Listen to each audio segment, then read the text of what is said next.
முதல் வாசகம். உம்மீது என் கைகளை விரித்ததால் மக்கள் வந்துள்ள கடவுளின் வரத்தை புத்துயிர் பெறச் செய்யும்.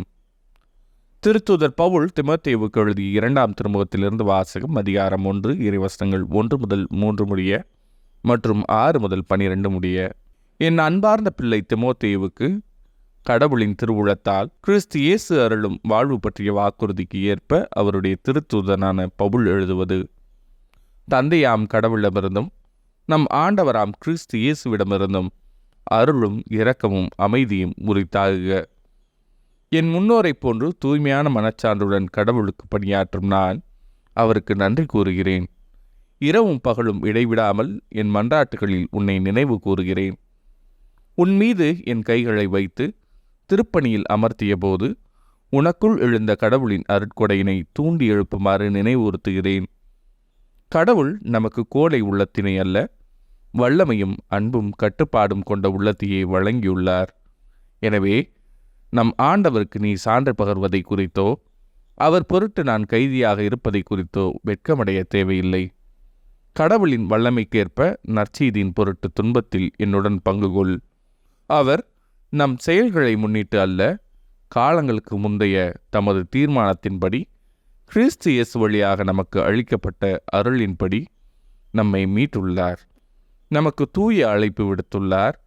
நம் மீட்பராகிய கிறிஸ்து இயேசு உலகினில் தோன்றியதன் மூலம் இப்போது அருள் வெளிப்பட்டுள்ளது. அவர் சாவை அழித்து அழியா வாழ்வை நற்செய்தியின் வழியாக ஒளிரச் செய்தார்.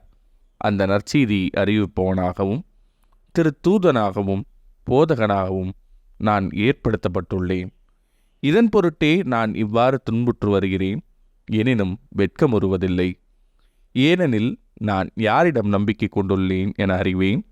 அவர் என்னிடம் ஒப்படைத்ததை இறுதி நாள் வரை காத்திட வல்லவர் என்கிற உறுதியான நம்பிக்கை எனக்கு உண்டு. இது ஆண்டவரின் அருள்வாக்கு. இறைவா, உமக்கு நன்றி. பதிலுரை பாடல். ஆண்டவரே, உம்மை நோக்கி என் கண்களை உயர்த்தியுள்ளேன். விண்ணுலகில் வீற்றிருப்பவரே, உம்மை நோக்கியே என் கண்களை உயர்த்தியுள்ளேன். பணியாளனின் கண்கள் தன் தலைவனின் கைதனை நோக்கியிருப்பது போல என் கண்களை உயர்த்தியுள்ளேன். ஆண்டவரே, உம்மை நோக்கி என் கண்களை உயர்த்தியுள்ளேன்.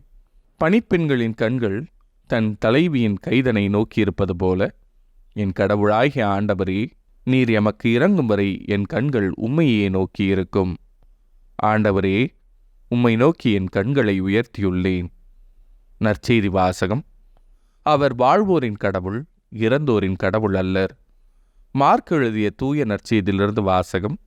அதிகாரம் 12, இறைவசனங்கள் 18 முதல் 27 முடிய. அக்காலத்தில் உயிர்த்தெழுதல் இல்லை என்னும் கருத்துடைய சதுசேயர் இயேசுவை அணுகி, போதகரே, ஒருவர் மகப்பேரின்றி தம் மனைவியை விட்டுவிட்டு இறந்து போனால் அவரை கொழுந்தனை மனைவியாக ஏற்றுக்கொண்டு சகோதரருக்கு வழிமரபு உருவாக்க வேண்டும் என்று மோசே நமக்கு எழுதி வைத்துள்ளார். சகோதரர் 7 இருந்தனர். மூத்தவர் ஒரு பெண்ணை மணந்து மகப்பேரின்றி இறந்தார். இரண்டாம் அவர் அவரை மணந்து அவரும் மகப்பேரின்றி இறந்தார். மூன்றாம் அவருக்கும் அவ்வாறே நிகழ்ந்தது. 7 பேருக்கும் மகப்பேறு இல்லாமல் போயிற்று. அனைவருக்கும் கடைசியாக அப்பெண்ணும் இறந்தார். அவர்கள் உயிர்த்தெழும்போது அவர் அவர்களுள் யாருக்கு மனைவியாக இருப்பார்? ஏனெனில் 7 அவரை மனைவியாக கொண்டிருந்தனரே என்று கேட்டனர். அதற்கு இயேசு அவர்களிடம், உங்களுக்கு மறைநூலும் தெரியாது, கடவுளின் வல்லமையும் தெரியாது. இதனால்தான் தவறான கருத்தை கொண்டிருக்கிறீர்கள். இறந்து உயிர்த்தெழும்போது யாரும் திருமணம் செய்து கொள்வதில்லை. மாறாக அவர்கள் விண்ணக தூதரை போல் இருப்பார்கள். இறந்தோர் உயிருடன் எழுப்பப்படுவதை பற்றி மோசேயின் நூலில் முட்புதர் பற்றிய நிகழ்ச்சியில் இவ்வாறு வாசித்ததில்லையா? ஆபிரகாமின் கடவுள், ஈசாக்கின் கடவுள், யாக்கோபின் கடவுள் நானே என்று கடவுள் அவரிடம் சொன்னாரே. அவர் இறந்தோரின் கடவுள் அல்ல, மாறாக வாழ்வோரின் கடவுள். நீங்கள் தவறான கருத்து கொண்டிருக்கிறீர்கள் என்று கூறினார். இது ஆண்டவரின் அருள்வாக்கு. கிறிஸ்துவே, உமக்கு புகழ்.